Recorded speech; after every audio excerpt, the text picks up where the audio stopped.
Alright guys, so we just finished up the class, we were training. I asked for a couple volunteers, I got 2, I just need 1. Oh, alright, thank you. Alright, so I'm going to show you guys a small grip variation on the double underpass. Again, there's tons of variations of it, so I'm just going to show you one. I'm going to stick more with the basic type stuff.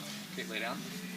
Alright, so the double underpass. I'm going to show it the way that it was actually shown to me when I first started jiu-jitsu back 10 years ago when I was a white belt, which was basically once we've broken the guard, okay, again, making sure that we don't go under one at a time because we'll get triangled, okay, to go under and then lock the arms, and once we lock the, lock the hands, and once we lock the hands, stack, reach across to the neck, cuff the hip, turn, drop, that kind of thing. Now, I stopped using the double underpass for a long time because of the fact that what happens, especially, Chad, my purple belt here, he's a guy, like, has great leg movement, and as soon as you go up under a guy like this, or any guy that's been training for, more than a couple months in jiu-jitsu, as soon as you start to go under, they start scooting away, making space, putting their knees down, anchoring their body to the mat. It's very hard to actually get that lock, okay?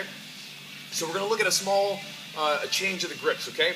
And again, I've seen guys on the internet that, there's tons of different ways that we can go about this, but this is what we want to focus on. We want to focus on first pulling the hips up and then locking, okay? So once we're here, whether we're in our combat base, knees, whatever, we come under, okay? And as soon as we get here, we don't want to try to Hulk Hogan our arms together, okay? Because he's going to start pushing his knees out, okay? So I'm coming under, okay?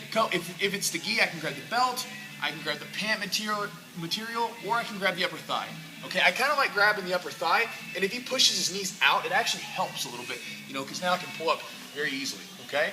So we're here, so we're here. So as I come under, whether it's the thigh, pant, or belt, whatever you decide to grab, okay, we're going to pull their hips up off of the ground here.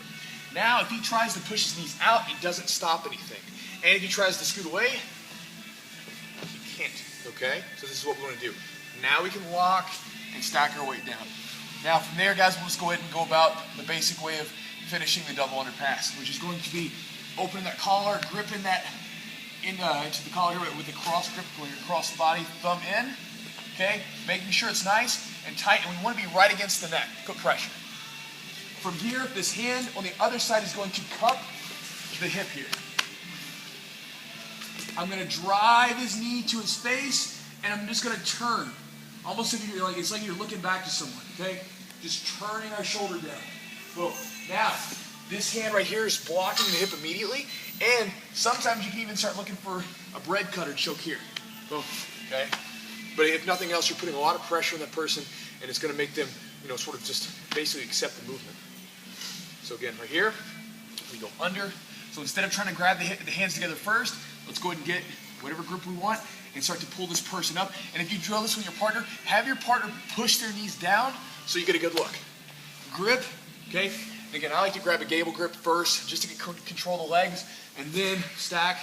Again, open that collar up, thumb in, right against the neck, cup in the hip, and I want to drive, because a lot of times if the guy's pretty flexible, if you just try to turn around, it doesn't do much. So drive that knee down, and then just sort of slide to the side.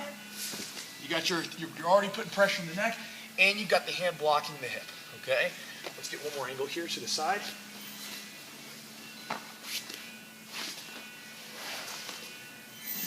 Just like that, pull those hips up.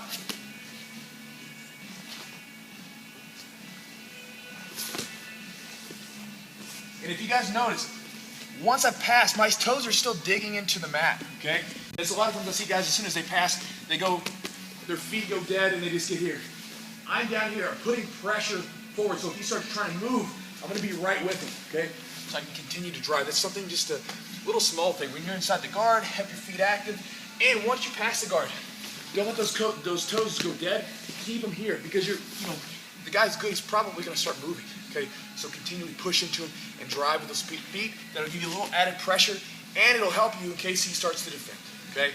So I hope that helps you out if you want to use the double underpass or if you're having trouble using it. Thanks, guys.